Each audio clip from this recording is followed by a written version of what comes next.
Ba, ba, ba, ba. All right, so I might cover and might react to a couple of YouTube videos that I've been wanting to react to. There was a Dyson video a couple years ago, like maybe a year or two, and the Dyson, like like the hairdryer brand, they made a greenhouse with like some new super cool hydroponic growing technology that I think is really cool. So you know what? I'll bring that up in a little bit after I'm done plowing this field, hoeing this field. I'll pull up that video. So I wanted to cover this video. Actually, oh, it was 4 months ago. Okay, JK. Okay, so this is Dyson. They're the ones that make the hairdryer and everything. Well, not the hairdryer. They make the vacuum, all that stuff. Okay, anyway, this is what they're talking. They made like a huge greenhouse using hydroponic and indoor farming. So let's watch it and we'll talk about it. We need to produce food in England. We need to produce really good food. So All right, we huge. asked a group of engineers at Dyson what they could do to improve some of the activities on the farm. One of the things we came up with was a vertical growing system. I think this is the biggest rig Dyson's ever made. 24 meters long, 5.5 meters tall. Each wheel's 500 kilograms. We did the whole thing ourselves.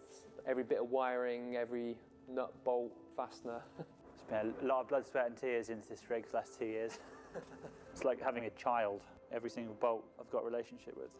We import all our strawberries in England, except in the height of the summer season. So what I've done is to build 2 huge greenhouses. I think it's And from massive. that we can produce Look at robots. the strawberries you can imagine all year round. What we're working on here with the Dyson engineers is the whole different growing system to get much, much higher density fruit in a covered environment. This is stacking strawberries up across these multiple levels. The challenge you then get is light levels and shadowing and making sure that the leaf and the leaf canopy gets enough sunlight to really develop. By using this system, we're able to move the plants around and make sure every plant gets the maximum natural energy from the sun, so we can use as little energy as possible, supplementing that with the LED lights. Growing things is like making things. I'm a manufacturer. And so I suppose in a way I've approached farming from that point of view. How can we make it more efficient? What technology can we bring in that will improve the quality, the taste of the food, use the land better so that we can invest further and make a difference to farming?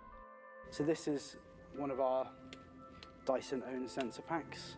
We've got a very high accuracy CO2 sensor, relative humidity and temperature. And then on the top there, this is the Apogee power sensor. So that detects only the wavelengths that the strawberry plant is interested in, and then we know how much we need to top up with our artificial light. We've got this supply system which comes up to the central manifold, which splits out, and then each 5 goes to 2, and we go through into the gutter. And then once the water flows through, that goes into the drain here, which captures the water, and this black pipe acts as a dynamic collector. So it hits this ramp and empties as it goes round and empties into the base station, and this gets pumped out. We get a 2.5 times uplift in the output of the greenhouses. This vertical growing system will allow farmers to produce the very best food in England and make Britain more secure in its own food production. We've got wonderful land and we should be able to grow everything we eat. Okay, question. So this is really cool. So they got these 2 rotating hydroponic systems, but then the greenhouses are that big. So what else is in the greenhouse? We'll figure it out. You can kind of see it like over here to the right.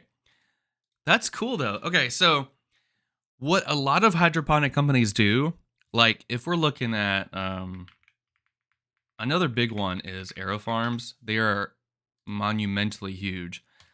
This is how they do it. So they have really big stacks. So these might be in like old warehouses or something, but this is how they're doing it. And you can see right now, those are microgreens, like little things like that that just grow really quickly. But Dyson, they're growing strawberries in this like rotating thing. So hydroponics and aeroponics have been booming over the course of the past 5 years. And every company is doing things a little bit differently. Like AeroFarms they're really focused on like leafy greens. And then other companies like Dyson are going after fruit, like strawberries. And the cool thing about that is that strawberries are really difficult to grow in certain climates, like in England where we get really, really cold. So this would be ideal to grow in a greenhouse. Like that big. That's massive. So yeah, that's cool. So it looks like they just have it rotating, and they are getting the strawberries like sunlight during the day, and then they're getting the UV light from here, the LED light during the day. And it's cool. You might be wondering why it's red. So with hydroponics and LED lights, you can actually control the ideal wavelengths that those strawberries need. So, you know, like the sun coming down, you've got all these different wavelengths, different colors, but you can actually see that the strawberries only use this like reddish / pinkish color of light, which is pretty cool. And then because it's rotating, they can control when they're getting it. That's cool. I like that. It's massive. I wonder how many strawberries are on there, like poundage wise. Okay, that reminded me. Let me pull this up. Hang on. Okay, there's a place in Spain. Yeah, that's where it is. Let's go here. Okay, there's a place in Spain where, look, there are so many greenhouses. You can literally see this from space because there's so many greenhouses here. Look at all of this. This is where they're growing like tomatoes, a whole bunch of other stuff. Look at this. Like, look, if you're looking down from space, you can literally see all the greenhouses here. This is crazy. So yeah, what they have here is something pretty much like this, except here they're growing tomatoes, other vegetables, stuff like that. Can I do a street view? Oh yeah, street view. Look at this, just greenhouses. That's crazy. Yeah. But anyway, I think these greenhouses are definitely kind of the future. I don't think it's ever going to replace traditional agriculture because, I mean, that's going to cost hundreds of millions of dollars. Not to mention all the electricity to run this equipment, to run the lights, all that stuff. But, you know, it's cool. I think it's definitely a solution, especially for places like England that want to grow their own strawberries. I think that's cool. Let's look up Aero Farms now and see what theirs look like. Okay, here we go. So here is Aero Farms. Actually, let's go with this one. In our Real Food series this morning, we're taking a look at the growing trend of vertical farming. The world's population will climb around 7 billion people to nearly 10 billion by 2050. That will make it even more challenging. Oh, this is 8 years ago? On the planet.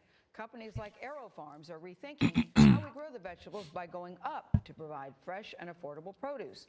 Michelle Miller is at an Aero Farms indoor growing facility in Newark, New Jersey, with the technology behind vertical farming. That's what it's called. Michelle, good morning.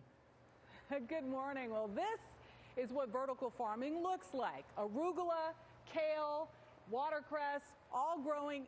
Okay, those are mostly leafy greens, unlike strawberries, where what you're growing. So some people call it like this. They call it you're growing a lot of edible biomass. So most of what you're growing, you're going to eat. Like arugula, cilantro, basil, stuff like that. You're going to eat most of it, like sometimes the stalk, mostly the leaves. Strawberries don't have that much of an edible biomass because it's just the strawberry. Like you have the whole strawberry plant and then the strawberry. So indoors, on shelves stacked 7 levels high. When it's all said and done, Aero Farms says it can produce 1.7 million pounds of greens every year. This is to scale. This is what we mean by scale. This 70,000 square foot facility housed in a former Newark steel plant. See? Former warehouse. David Rosenberg's green machine. It produces 130 times more produce than the average field farm of the hang on, go back. So look here, you can see the root structure really well, which is really cool because trays like these, unlike the other one, these just kind of rest in the tray. So you can actually pick them up and move them, and there's all the water, all the nutrients in there. So these are pretty cool. Than the average field farm of the same size in America per year, and uses less water than conventional farming. It does. So hydroponics and aeroponics like this, they can use 70 to 80% less water over the life cycle of the plant, which is cool. Like a lot of the water is not running off. It's not evaporating. So the water comes up. Pretty cool. These LED lights substitute for the sun. This was probably seeded about 3 days ago. Rosenberg says vertical farming offers higher yields with less land, less time, and no pesticides. They can farm indoors in any city, anywhere around the world.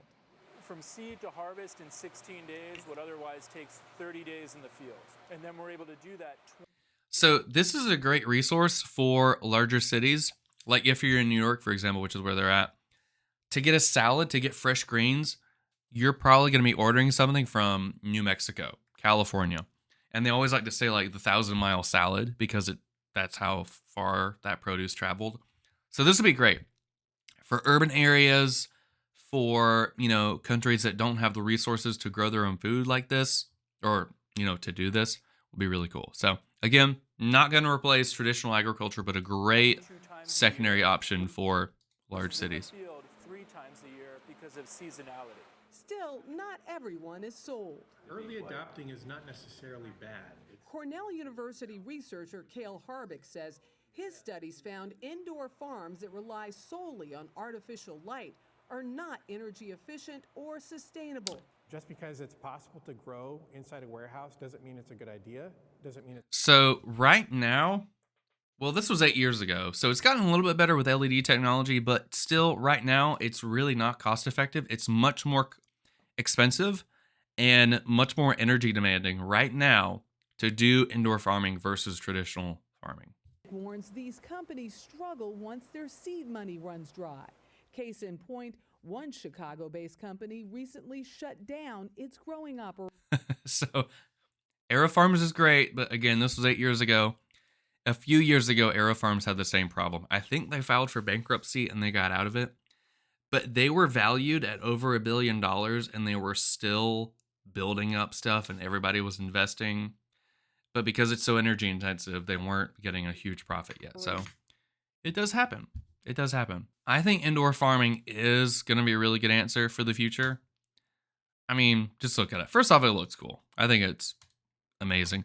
We have people like, I had Eden Greens on, their CEO, on a couple of years ago, and they're doing a phenomenal job. It's just different. Like, everybody has their own systems that they're building. Like, here, let's watch a quick little tour. Welcome to Eden Green Tech. Like, theirs is kind of more vertical, kind of like walled structures, kind of a little bit, which is cool. And then the water is just kind of running down the plants, down those little tubes you can see right there. And I think they're all really trying to figure out like which yield is going to be best, like which design is going to lead to the most yield, which is cool. But yeah, if you're going to do, I've tried to do this at home. You can totally do this at home, which I think is really neat. I've got a little small indoor hydroponic system that's kind of like this one, which is great. It's super fun, but you can get big ones, like medium-sized ones. There's so many different options. Even you could get some like grow towers like this, which are really neat. So yeah, indoor farming is the future. Let me know what you think. Do you think hydroponics and aeroponics is the future? I think it's going to be a great complementary technology to agriculture, but it's never going to replace traditional ag.